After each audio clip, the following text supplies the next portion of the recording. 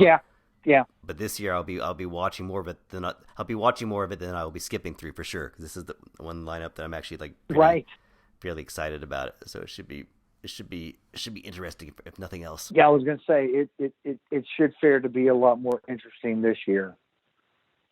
I will keep my eye open for what the fuck is going on with Radiohead.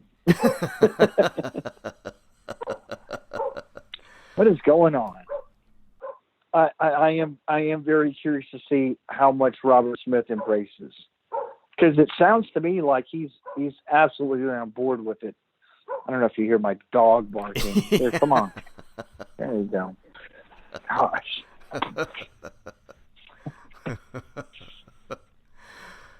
But I'm sorry about that. That's okay. But I think I do think it sounds like Bob is embracing it. So yeah, he's kind of. What will they play? He's definitely mellowed out over the years as far as being kind of open to sorts of stuff. Hey, it's a cool award. I get to go to New York. I haven't been there in a while. Hey, let's see what we can do. I'll be curious which lineup Let's just play the dark stuff. Like, will all the band members be there? Let's play like Hanging Garden. Yeah, we'll do 100 Years and Homesick, and then we'll go home. And Right? Bum everybody out. We'll play. Thanks for inviting us in. We'll play the top. Be sure to eat your applesauce. Yeah, listen to the top, and we'll make you all lose your minds. But I think I'm curious too, like who will be there, because the Cure have gone through various incarnations. Yeah. I mean, I have a feeling he'll invite everybody. That seems like there's the kind of, I mean, the thing about the Cure was, he wrote all the songs, but he always gave a band credit so that no one would have hard feelings, which is, that shows you the kind of guy that he is, like he was the main cheese, but, he wanted everybody to be nice. Right. So I have a feeling it should be hopefully everybody will be there.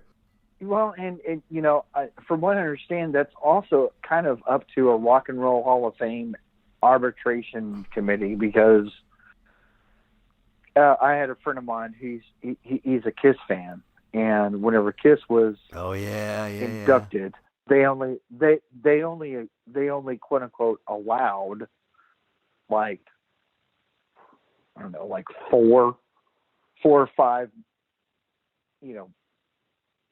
past, present, whatever members. It was really a scant group. But for some reason, the Grateful Dead had like 20. Yeah, cause that's right. There's a big thing for Kiss because of that one guy who had passed away. They wanted him to have his Eric Carr, I believe his name was. Have his kind of, I don't know what it turned up with that. That's right. Yeah. Yeah, it is very kind of. I mean, I'll be honest. I don't know how many were officially, I guess, inducted in for Kiss, but the complaint was, well, the Grateful Dead had 20 people that were inducted. And I was like, really? 20 people? And how many of those people are alive? Yeah. And Kiss have had quite a few people for sure. Kiss have gone through them. Yeah, Kiss certainly sure has, but I understand it ain't no 20, but so. Yeah, so we'll have to see. We'll have to see what's going to happen with that. But it should be definitely absolutely. And I guess I forget when I think it airs like in the spring, so it'll be just a couple more months. Yeah, like March. So I will definitely be DVRing it. We can discuss we think about the performance at a later date. Yeah, we certainly have a post-game show. Absolutely. Well, I think that's our wrap on the Rock and Roll Hall of Fame. Anything else you want to add about it? Or anything else you want to say? Awesome. Man, that's perfect. I think that was a good one. Good game. Too. Yes, for sure. It's kind of nice to discuss these things and kind of you get a new perspective on sometimes at least I feel that way after talk about stuff. I'm like, why do I even care about the Rock and Roll Hall of Fame? Oh, okay, now I know why. There's something to it. Oh yeah, that's right. Because we can talk about it. That's why I care about it. That's right. That's right. If we can talk about it, we can make it interesting. Yep. Well, cool, man. Well, awesome. Thanks, Michael. Yeah, we'll do this again soon. We'll definitely do either our 89 list or our 94 list or our 99 list. All those albums turning 25, 30, and 20. I didn't do it in the right order, but this will be always fun to dig into. And then we can work on some other topics as well. Should be should be good stuff later. All right, Chris. Well, always a pleasure getting to talk to you. Cool. And we'll do this again soon. Awesome.